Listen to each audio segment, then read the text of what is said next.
Channel same same कहानी TV पर एक बार फिर खुश आमदीद, जहां हर कहानी में छिपी होती है जादुई मस्ती, दोस्ती और एक नया सरप्राइज। तो तैयार हो जाओ एक और जबरदस्त कहानी के लिए, सिर्फ और सिर्फ यहाँ। राजकुमारी तारा नीले और गुलाबी सुनहरी लिबास में महल की बालकोनी पर खड़ी थी। इसके लंबे बाल हवा में लहरा रहे थे। वो दौर खड़े आलूद पहाड़ों को देख रही थी।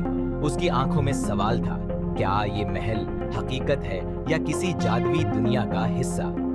एक दिन वो एक जादुई किताब घर में दाखिल हुई। वहाँ चमकती हुई किताबें थीं। तारा एक ऐसा नक्शा तलाश कर रही थी जो उसे किसी छिपे हुए महल की तरफ ले जाए। रात के तारे उसके हाथों में चमक रहे थे। उसके हाथ में एक सितारा बंधा था।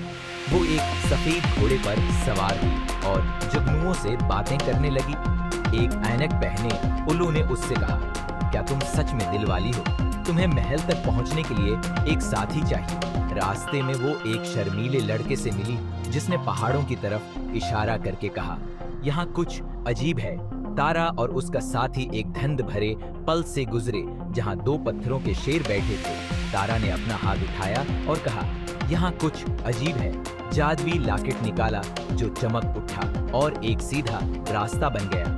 वो एक ऐसी वादी में पहुंची जहां दीवारों पर कदीम निशानात बने हुए थे।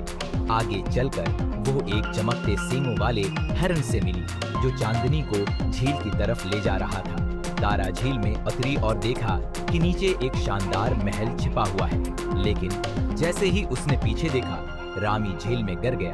तारा बगैर सोचे पीछे कूद गई। जब वो बाहर निकले तो महल के दरवाजे पर एक हुसैन मलका खड़ी थी जिसके बाल चमक रहे थे। उसने तारा को एक आईना दिखाया। उस आईने में तारा ने वही महल देखा जो वो ख्वाब समझती थी। तारा और मलका ने एक दूसरे को गले लगाया। फिर अचानक महल धुंध में छिप गया। आखिरकार तारा और उसकी साथी वापस आ गए और आसमान में उड़ता हुआ महल देखा। आज भी तारा महल की बालकोनी पर खड़ी सोचती है, क्या मैं वाकई उस पोशीदा महल में गई थी?